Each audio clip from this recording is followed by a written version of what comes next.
All right, guys, we're going to move to HousingWire. This is, as House passes bipartisan tax legislation, lawmakers feel pressure from voters on housing. A bipartisan tax bill passed by the House would expand the low-income housing tax credit, but its odds in the Senate are uncertain. So this is a bill for what the acronym is LIHTC, Low Income Housing Tax Credit, being lauded by the MBA, Mortgage Bankers Association, and the NHC, National Housing Conference. But there's some of the observers saying the odds are that it passes is very low and uncertain, but it doesn't make the problem go away. No. That's what I was going to say, and that was a huge part of my argument that, Go ahead and bring it. For me, reading this, I think to myself, well, what can the law really do to make things more affordable and make people have more money in their pockets? I'm sure they could do something, right? But do you really think giving a tax credit is going to help you afford more? No, it's not about the affordability on the front side. It's about overall the incentive to do it. But here's the problem. It goes upstream. Is it incentive or is it affordability? Hold on. It goes upstream. It doesn't even, you have to go before that. It comes to the builders. This literally says the legislation should make a difference in the construction of affordable housing. That means upstream, the builders got to be on board. Yeah. So they have to have some sort of let's say, not security, but feel confident that, well, you want us to build more homes because we have a housing shortage? Cool. How can you help us? Because people can't afford it. So you want me to go and build something that people can't buy? No. Okay, so come up with a way that if I build it, they will come, right? Field the dreams.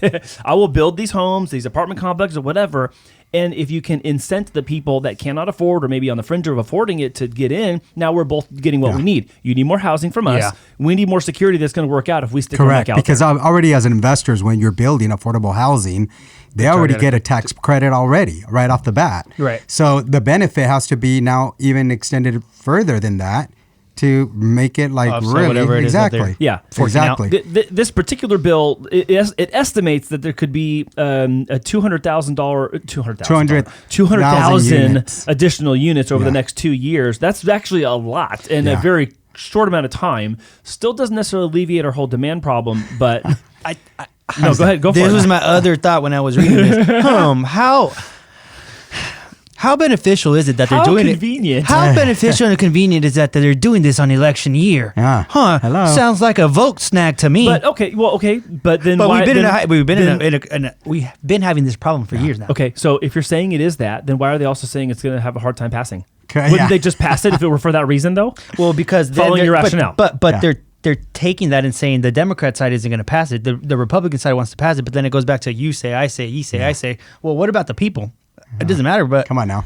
Because my thing is why wouldn't they pass it if this is going to help everybody? Because it won't benefit this. And I'm asking, I'm not making a point. Is it because it's not going to benefit both parties? How it should.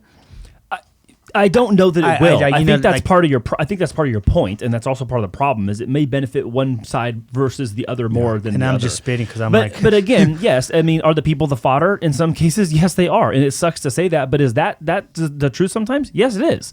I mean, look, I'm going to tell you guys live on the show. There was, a comment last week I had to respond to where I had to give some additional context what we're talking about. Yeah. And it's like, oh, look at all these dudes with privilege, kicking a straw man. It's like, no, that's not it at all. We were talking about the active duty military couple whose combined BAH housing allowance was $7,600. Yeah. And I'm not saying you got to go out there and make $200,000 or you can go kick rocks. I'm saying that here in San Diego, if you're married and your spouse is making $4,200 of housing allowance and you're making $3,400, your combined housing allowance is $7,600. Yeah. So by no means are we just going to, sitting on some throne of cash talking down to people that can't. This is important. Yeah. But this is only going to be as important as the people that have to pass it, and they're going to want all their accolades. Wow. That is the way it goes. I was just going to give a shout out to her because, I told him, wow, must be nice. I made the comment to, people getting the BH. He's like, must be nice. He looked at me, well, you had the exact same opportunity to join at 18. That's true.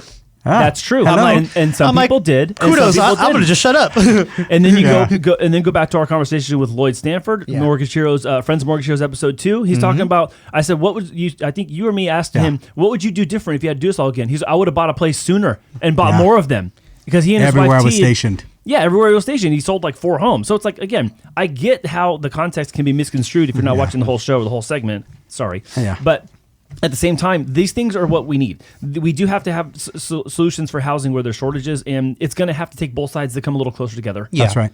Yeah, so the builders having a little bit more, let's say, confidence, or let's say actual tactical solution for people to get in is going to help. Tactful. That's what I like. I thought it was good that the crisis of affordability is drawing more attention in Congress. Yeah. Because, this was not going to be something they try to tackle in 2020 or 2021. Like, it was not the hot topic. Yeah. Something else was.